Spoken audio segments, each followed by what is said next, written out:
Hi, I'm Joan Quoin, and welcome to the Beverly Hills View. Our guest is artist Enrique Martinez Celaya, who was born in Cuba and raised in Spain and Puerto Rico.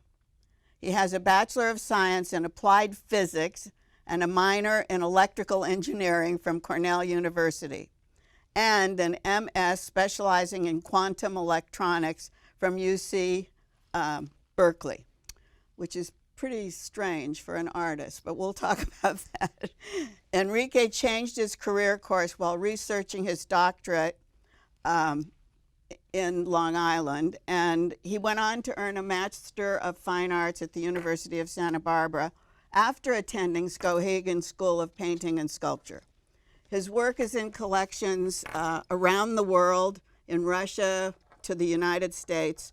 In fact, we've counted 48 public international collections, including a cathedral, a cemetery, and a philharmonic hall. So we have a lot to talk about career-wise, and we're glad to have you with us today, Enrique. Thank you. I know you have collectors in Beverly Hills, and I know you have a great connection to our city, so I'm glad you're with us. It's a pleasure. So when did art come into your life? I started as an apprentice when I was young. First in Spain and then in Puerto Rico. Very young, right? Very young. Yeah, I started as an apprentice when I was 11, and I worked mostly helping him create canvases and preparing it. And I continued to work on my own, but I didn't think that was going to be my career. But why did you go to work with an artist? That's interesting, and that fact alone. I have been making work or drawing since I was a kid, and there was a time that I thought that I wanted that kind of engagement, not just taking classes, but actually working day to day with an artist. Did your parents think that you had that ability? They did, and they also thought it was a good idea to get me out of trouble and go and be with an artist. I see. So did the influence come from being in Puerto Rico, or were you in Spain at that time? I started in Spain, but then in Puerto Rico is really where I dedicated myself to this artist called Bar Mayol, and he was an inspiration because he loved what he did. He really loved it. But was there any writing or philosophy involved at that time? For me, like I started writing around 13 or 14. Oh, so you were still apprenticing, actually, right? Yeah, I still was involved with him, and that was my way to between painting and writing and philosophy. I was trying to figure out what life was about for me. I know, but then science, it stopped me during the introduction because electrical engineering, physics, all of these things that, just being a part of the art world, I never think of an artist as really knowing about those things. So that's a kind of an interesting thing that's added to your art life. Yeah, I mean, it was confusing, to be honest, at that time, that I like all these different disciplines, and I felt very divided, and I wished that at the time, I wished that I had only one interest as opposed to all this interest, because, it's very conflicting when you're 16 and 17 and wanted to do all these things. So you were writing, and you thought you should be an artist. But what engineer? What were you going to do with that? I love lasers, and I love math, and I thought they'd be great. I wanted to understand the world better, and physics gave me that. Do you think it's a necessary thing for artists to have that kind of a background? Maybe not for all artists, but for me, it has been invaluable. I don't think I would have come to peace with the world as it was without that background. I needed all these ways to engage. What does science bring into that combination of what you were doing? What does science do for your artwork? I mean, it does two things. I think one of the things it does is provide me with a rigor of how to look at problems and how to navigate through them. And the other thing is, having left science, I come to art without apologies. I think there's a tendency in the art and humanities sometimes to be apologetic to the sciences, and I don't feel any need to do that. No, because you're well versed in both, right? I mean, you're well versed in the science. Were you going to teach? I was going to be a professor and do research, and I have patents in physics that I was going to then develop. I know you invented a laser. Yeah. So What kind of action does it take? I don't know the language. Yeah. So I invented. While I was at Berkeley, I invented two devices that are used for semiconductor lasers, the kind that you see in a CD player or something. And then later on, working for a company, I developed a laser delivery systems that you can use for surgery. Oh, really? Yeah, So yeah. it took the scientific bent again. Yeah, yeah. So in that way, you can do arthroscopic surgeries for people's knees. And those so are you my wrote patents. papers on that? I also did papers on superconductivity and lasers, but those were patents. Oh, those were patents. So Yeah. you invented. Yeah. Tell me again what you invented. So the laser and the semiconductor. Yeah. So I invented some things that work with semiconductor lasers, and two patents were for delivery systems, so you can actually get the laser to somebody's knees. Oh, I see. Yeah. I think I see. But it's very helpful, right, to mankind. They're really necessary in surgeries and. Yeah. I mean, I that was one of the interesting things. I never thought that I would do something useful for, but I managed to work for this company that was doing something to help people. I know that's great. So you help people that way, but you also, with your art, people get a sense of emotion too from the art. So it's like both ways. When you were at Berkeley and at Santa Barbara, you were a fellow. What does that mean? So I have been sort of a fellow of different organizations, but it usually means that you are affiliated with an institution or an entity, which allows you to then engage in conversations with other people who are associated with the same institution. For example, I'm a Montgomery Fellow at Dartmouth College. It means that I go there and give public lectures. At Santa Barbara, I was part of the Interdisciplinary Humanities Fellowship. So I talked to other people in other disciplines. In the university. In the university. That had sort of a similar interest in art and humanities. At Dartmouth, the Montgomery Fellows come from every discipline. And how do you get that? Were you teaching at Dartmouth? Well, you get sort of nominated secretly by somebody, and then appointed to it. And same thing with all the schools. Is that what happens with fellow? I see. Yeah. It's like an honor that somebody, and then do they have to vote on you and all that? Right. And I am actually in LA. I'm a fellow of the Los Angeles Institute for the Humanities, which is a similar institution that have people from different disciplines, from different parts of the world of Los Angeles, and they all share an interest in going to talks. It's the meetings that can be at USC, but also can be all around the city. And sometimes we listen to a poet talk or to a political scientist, or just share interest in questions of the mind, and as well as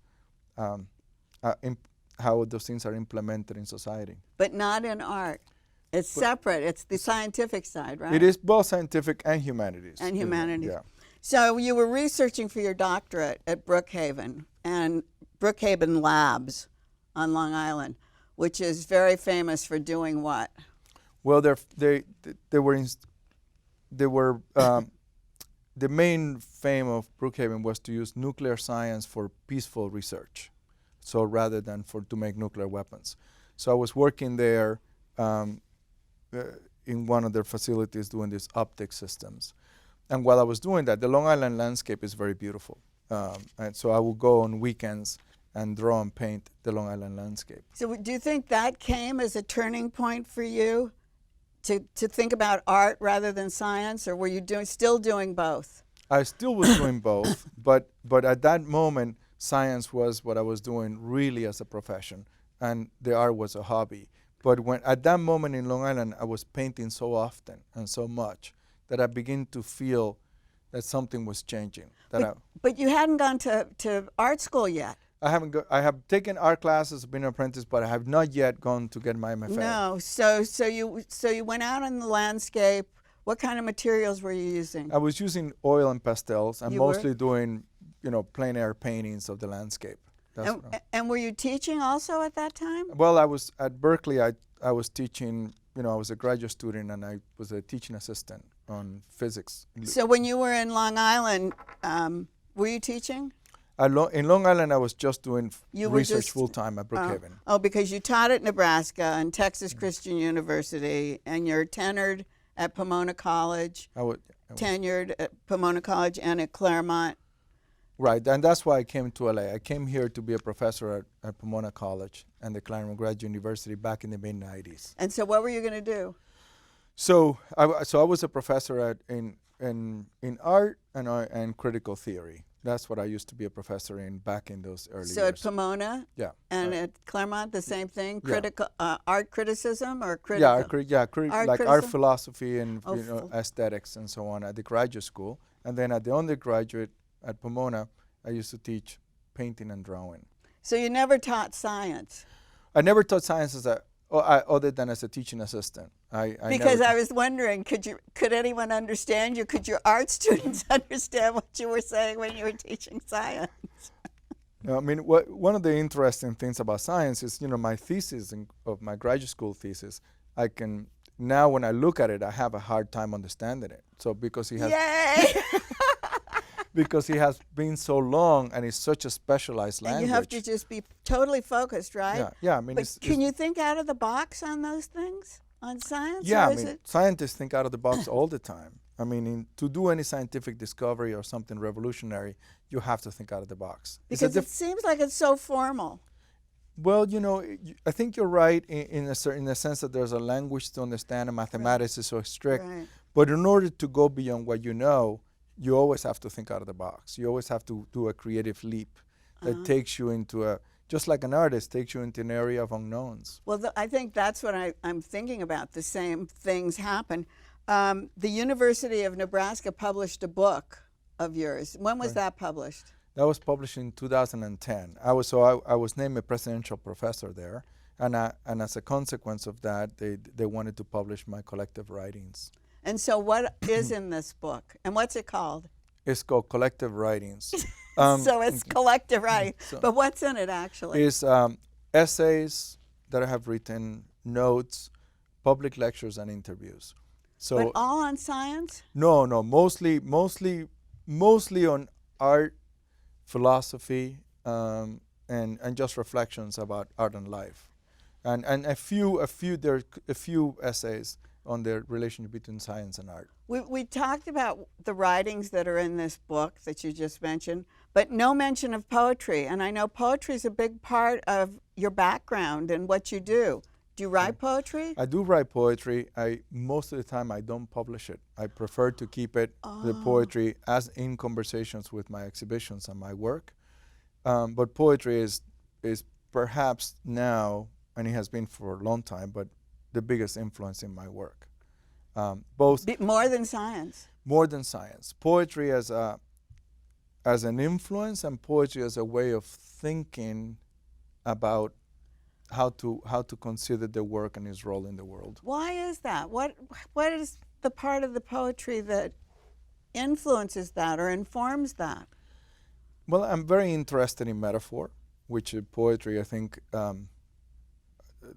does a great job at sort of unveiling these metaphors that are poignant and revealing and unconcealing of truth that are in the world. I also very interested in how poets have managed to, the poets I like have managed to be contemporary while never losing their engagement with society and with real needs. Sometimes the art world can get too distant from real society, and I like that poets and writers tend to be, perhaps because words keep going back? Yeah, keep going back to everyday life.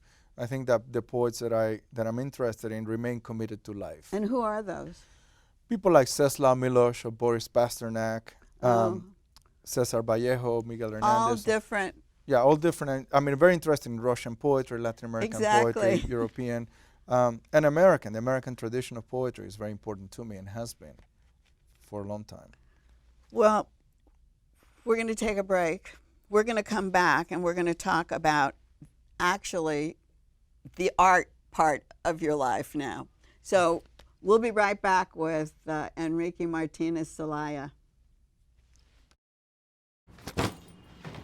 Hart, what's going on? I'm leaving. Why? What did I do? Not enough. You constantly ignore me. You barely eat anything healthy. You're half as active as you used to be. The pressure is just too much. I quit. Okay, I get it. I'll do better. Just, please, don't leave. Okay, but remember, if I go, you go. Listen to your heart. Don't let it quit on you. Uncontrolled high blood pressure could lead to stroke, heart attack, or death. Get yours to a healthy range before it's too late.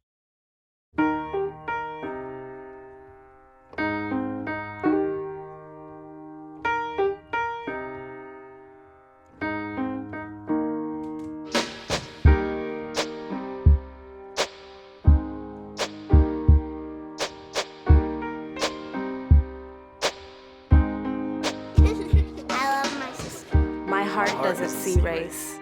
Love is love.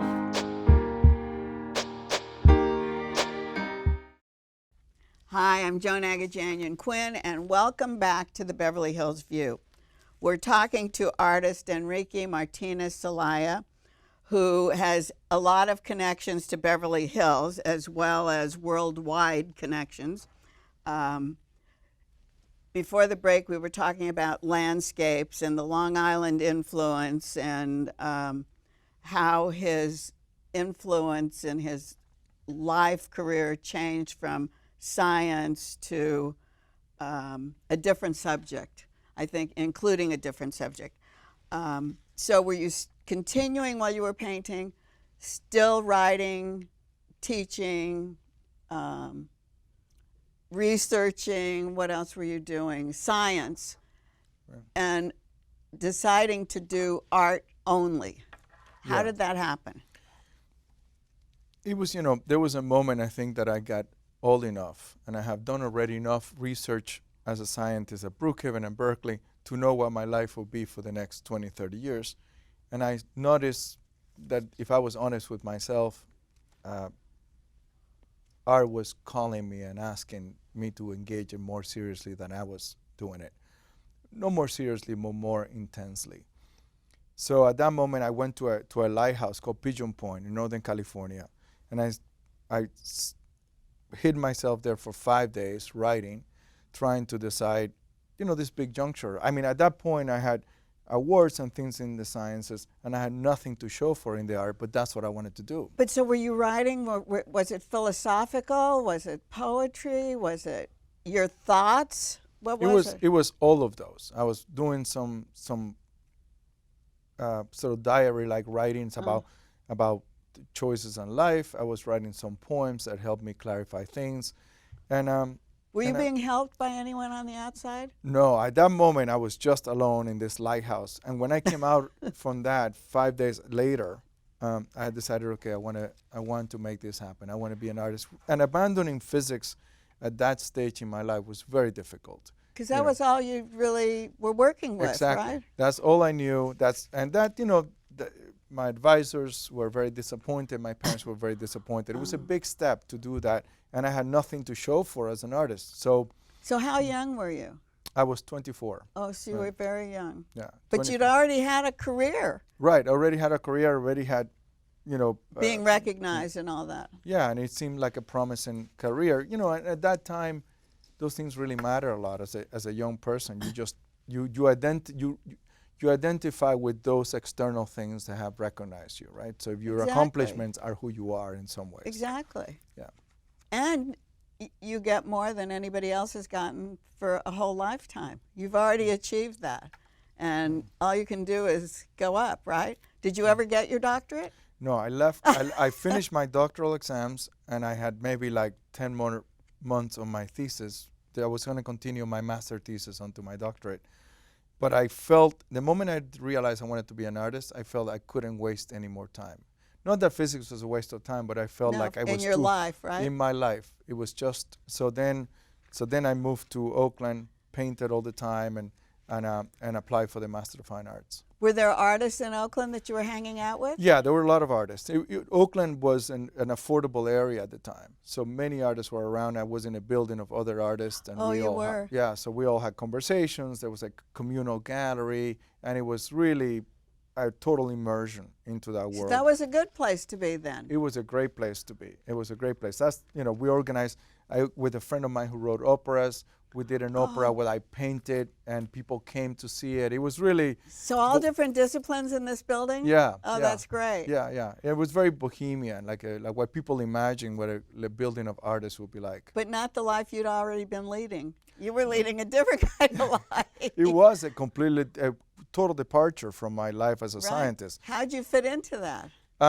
Well, you know, Probably great. It was probably exciting. it was very exciting. It was very, and I was really ready for it. So because I was ready for it, I think whatever misfits I had were okay. You know. So you started painting, and you were painting in this building. What were you painting? Were you painting canvases, and what were you? I discovered how large the scale. You know, before I had painted smaller works. Now I was making very large works. I was enjoying that. I loved it. It was I sold my work in the parks of San Francisco. I did all these things. You did? Yeah, yeah. I was trying to sort of figure out a way. You know, there's not an easy path when you're an artist. Nobody knows how to do it. I didn't know how to do it. So I was trying all these different things, and That's so great. Selling in the park. it was, you know, there were some terrible moments, of course, because people come and make fun of you right in front of your face and so on. But it was a great way to interact with the public and have people I was just respond. gonna say, yeah. Yeah. So how did you get your first gallery or your first show? So I was very lucky. There was a gallery. My first gallery that I showed was actually in Puerto Rico, the place that I have done. Oh, really? So they really liked my work, and they gave me a show there. And then How did you keep in contact with them? Were you going back and forth? I was going back and forth. My parents still lived there, so I would go Oh. back and forth, and then the owner of the gallery saw my work and I said, "Hey, we'll see. give you a show." So they gave me a show while I was still a graduate student, and then as soon as I finished my graduate work, I was very lucky that a gallery that was well known in LA called Dorothy Goldine gave me my first show, and that Where was that? Dorothy was in Santa Monica at Oh, the time. Dorothy, right. Yeah. Dorothy Goldine. Yeah, I didn't understand your accent. that happens. Dorothy Goldine. Yeah, Oh, she gave me my fabulous. first show in But LA. she was also from San Francisco. She had a Exactly. connection, right? Exactly. Yeah. Oh, so that was your first show. That was great. Yeah, and that was really early on. And So what was in that show? So that was a whole show of white paintings, and then I was really, LA was a great place for me because of it. Then Howard Fox used to be a creator on LACMA, and Lynn Salebansky was also at LACMA. They both came to that show, and they sort of really kind of took me into LA. Oh, that was great. Yeah, Howard was very instrumental in moving artists He was a great. next step higher. Yeah. So were you just painting then? Just, I would make sculptures. Oh, I was and going to paint- say, yeah. when did No. sculpture Yeah, start? I've always made sculptures, but I always kept it kind of on the side as sort of almost like a hobby within my art practice. But then at that time, I was really starting to make sculptures and exhibiting them publicly. For my first show at Dorothy, it was only paintings. But then I did a show with Burnett Miller, used to be another gallery. Burnett Miller, yes. Yeah. So with Burnett, I did sculptures and paintings. And what did you use for your sculpture? Those first sculptures were plaster. Plaster. So you could mix the plaster yourself? Yeah, I and- made the plaster myself. One of them was hanging on the wall. Other ones were on the floor. And were they abstract or subject? No, they were figurative. They were yeah. figurative. Even though I don't think of myself as a figurative artist, I think of sort of conceptually of my work. The way it looks is like representation of landscapes or figures, although I don't think of them that way. So did you learn this in Skowhegan? Did you learn some of this in Skowhegan? What did you learn there? Well, Skowhegan was great, and one Was of it the a things short that- time? It was a short time, but one of the great things I had at Skowhegan is that Allen Ginsberg, the poet, like took a liking to my work, and we spent some time there, and we both liked William Blake's work, and we sort of, had wonderful conversations about that. Was he teaching there? He came as a visiting. As a visiting professor? Yeah. Yeah, but Because I think Ed Moses was there a lot. yeah, Skowhegan is a great, many people have gone Pass through here. Yeah, and it's you can only go once in your lifetime, so it's a one-time thing. Oh, is that right? Yeah, yeah. Many of the artists in LA that people know about have been to Skowhegan. Yes.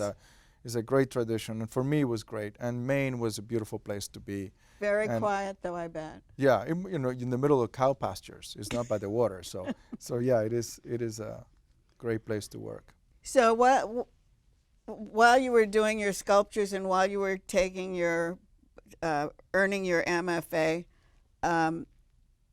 did you produce a lot of work, or were you exhibiting all the time, or what was happening during that time? Yeah, I mean, I was lucky that that people took a liking to the work, so I did exhibitions in different places while I was still a graduate student, and then as soon as I came out of grad school, I had a little bit of a network already in London and LA. Did Puerto Rico help? Puerto Rico Did that helped. open? Puerto Rico helped to get some collectors and critics to write. The critics wrote about the work, which helped me sort I of see. being I seen see. a little bit more. Yeah. So we have a few photos. I know we'll probably be jumping around, but if you tell us where they were and when they were in your career. Sure. The first one is going to be the well. Tell us about this sculpture. Yeah, so this is a large bronze. That one is installed in Miami. It's a bronze girl that is crying, and the trajectory of her tears are very important to this work. Is that the Perez? Yeah, So that's a Jorge Perez collection, and it's going to be given to the museum. To the Perez Museum, Yeah. where Franklin Sermons is, right? Exactly. Yeah. And then that's now here the same image, but where you can really see the trajectory of those tears marking. So that history of sorrow or unleashing Is it water? is water. It's water. So she's a fountain. It's a fountain, I Yeah. see. Yeah. And so it's a permanent installation there. Yeah. Yeah. And then we have a video, I think, so that it shows a little bit of the movement of the water. Is it fast or slow? Here, I guess this is. This is actually when I was fabricating it. This is the actual plaster original that allows you to see sort of the form of it. And here's the video of it. It's very slow. It's actually just like tears. So when you get close to it, you can see it. Why is it so Correct. dark? Well, that particular installation there are three of them, but that particular one is darker because it's in a live fountain with fish, and the actual tears have all this debris on it. Oh, so is which that right? deposits on the face, and that's very much part of that particular installation. So each one is different, which is one of the things I like. I like my sculptures and to have their own life wherever they're situated. So that piece could be installed somewhere else and it could look totally different? Yeah, for instance, right now I have two pieces that are going to the Huntington. And we have been talking with them because the museums try to protect the work so it stays the same. And I always invite them to let them evolve in the landscape. So are they the same No, sculptures? no, it's a different sculpture. One is of a large head called the Landmark, and one is a boy carrying a house called the Gambler. So two will be at the Huntington Library in Yeah. San Marino? Yeah, pretty soon. I think they go next month. Oh, good. Yeah. Let us know so we can go see them. Yeah. So then we have the Nomad. Tell us about that. Right. So the Nomad pieces were originally created for the Basel Fair 2007 for the Miami Art Museum. So the Miami Art Museum, which is now the Paris, but back then was called the Miami Art Museum, Right. asked artists to do some projects for them that will be unveiling for the first time in Basel. So these are 4 paintings, 5 paintings originally, but 4 of the seasons. So there we're looking at summer and fall. Oh, and, I see. And it's the same girl carrying this burden of a leopard throughout. They're very large-scale paintings, and the cycle was a way to convert that sense of landscape into time. And then the 5th painting, which is the biggest one, have now the leopard in a different moment in time, walking in sort of in a frozen landscape. So where is that work now? So they're scattered around the world. Like this one, for instance, is in the Pizzuti collection in Ohio. One is in San Francisco. One is in LA. So one they is were in New sold York. separately? They were sold separately. The museum was trying to buy them all together and keep them together, but they end up getting scattered. So they're all in different museums? yeah, one of them is at the Perez. They kept the Oh, they summer kept- painting. Yeah. And then we have one more from talking about the art and showing what you do, The Prophet. Right. So this is a new work that I'm preparing for my exhibition at Blaine Southern in London. So which when it's going to be, it opens in May. I see. Opens in May, and And what gallery is that? Let me. Blaine Southern, it's a great, wonderful gallery, sort of large space. So I'm creating a cycle of paintings and sculptures for it. So it'll be an installation. Yeah, So installation. this is. Yeah. So here you see the image of a young girl with almost like Saint George the Dragon and stepping onto that shark against this landscape. This painting, there's an evolving video showing the transformation of it, changed many times. The image changed dramatically, but there's both the fragility and strength of that girl and this sort of She's like monster. surfing in a way, or she's conquering in a way. She's like in Yeah, charge. in charge. It's very strong.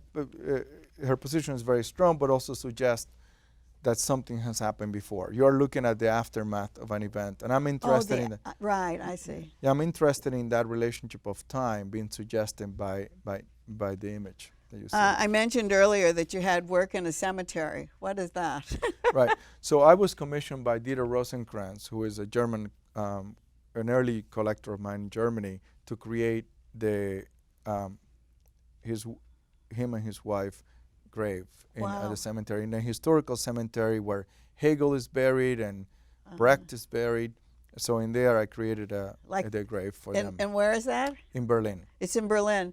It's like the one in Paris, and there's one in Havana, like historic, right? Historic, exactly. Fantastic. And it was, which was really require a lot of consultation because it's a historic cemetery. Yeah. So what I had Do to do. they give you guidelines? There are guidelines of what I can use, and also I had to learn more about granite than I ever thought I would ever learn. Something new. Yeah. And then the Philharmonic Hall?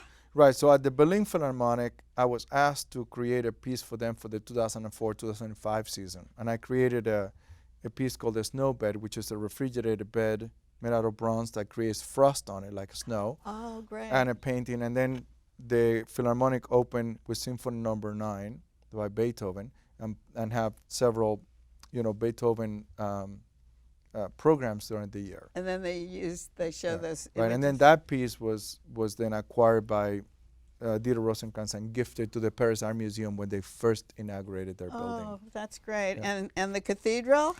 So the cathedral, I did a Is it a cross? No. No, I did 4 paintings of journey, looking at the idea of traveling and journey for the Cathedral of St. John the Divine in New York, and these are very large-scale paintings. It's huge, that It's huge. cathedral, isn't it? Exactly. And dark. Right, exactly. So my 4 paintings were huge, 15 feet tall, but they didn't look very big compared to the scale of the cathedral. I know. And the idea is that people who went to the cathedral looking for something in their lives will find these paintings of a journey and somehow related to their own experience, and their own journey. Yeah, I've seen great things there. And a friend of mine, Michelle Eskegian, is writing an opera on Gorky, and she's done some little bits there at the cathedral. She's like, yes. So there's a lot of music going on, a lot of art. The last thing we're going to talk about is this installation in Havana. Is it upcoming? It's upcoming in April. And what is that going to be? So that one is going to be it's going to be a large sleigh, like what Santa Claus was. Sleigh, it's a very large scale one, made out of metal with welded pieces of toys, metal toys on it, and it's going to be installed in the Ensenada, in this place in the Malecón, the part of Havana that connects to the sea, the wall that the sea hits all the time. Right, Right. the So this is seawall. like a very a part that actually from the Malecón that shoots into the sea, and it's a very so then there I'm installing this slate, this very large scale slate with these giant balloons that are pulling it up, just over metaphorically. to the water. Over up to the water, yeah, water? with these black balloons, and sitting on the sleigh is a marble model of my father, the house that my father built in 1957. You're kidding. Yeah, How so exciting. Woo, It is exciting.